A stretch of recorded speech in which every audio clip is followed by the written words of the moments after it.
Salam uşaqlar, bu gibi istəyirəm yerdə yenə velovlog part 2. Part 2 velovlog.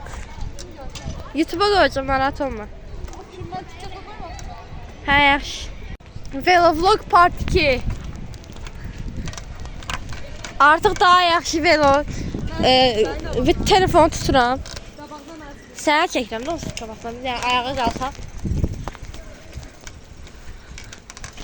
Bunny hop eləyə bilməyəcək, telefon əlində. Oralara gedə bilmərik. Ay, bunny hop eləyə bilmirəm.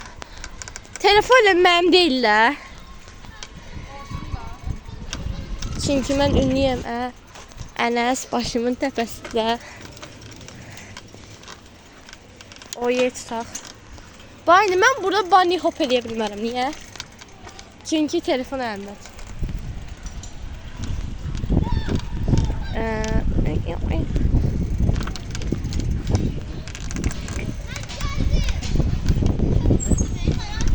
Nə? Mən köçsəm də. Sumqayıta. Mən çəkdə, nə olar? Sənə TikTok'a qoyaram, sənə TikTok'a qoyaram. Bağışlayın dostlar, belə göstərəcəm.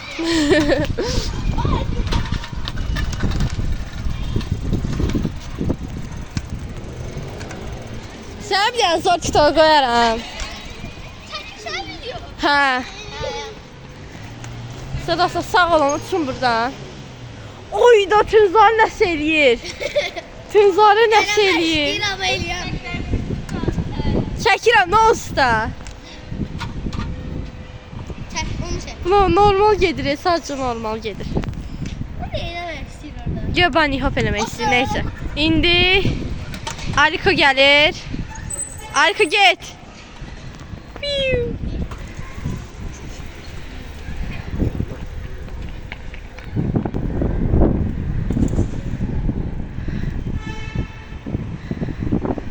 Dəli deyə Allah'ın olsun.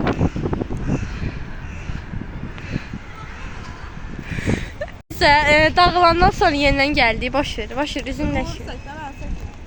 Rol. Mənə də çəkdə. Rol. Sən çəkirəm də rol. Mənə çəkmə. Rol. Mən yenə çəkdə, sən ala. Dağıldım, yenə dağılmaq istəyirəm. Dostlar, bir dəqiqə. Nə maşının nömrəsi var. Dəqiqə. Gözlə. Getdin. Bastın bayrağı tez ol.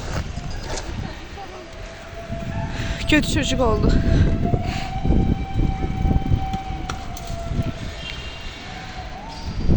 Kirəm.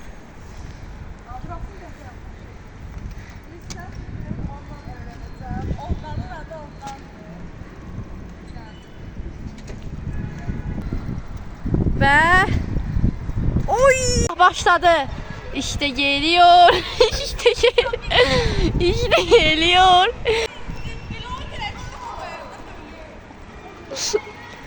Mən Əli, elə bir yaxşı şey olmadı.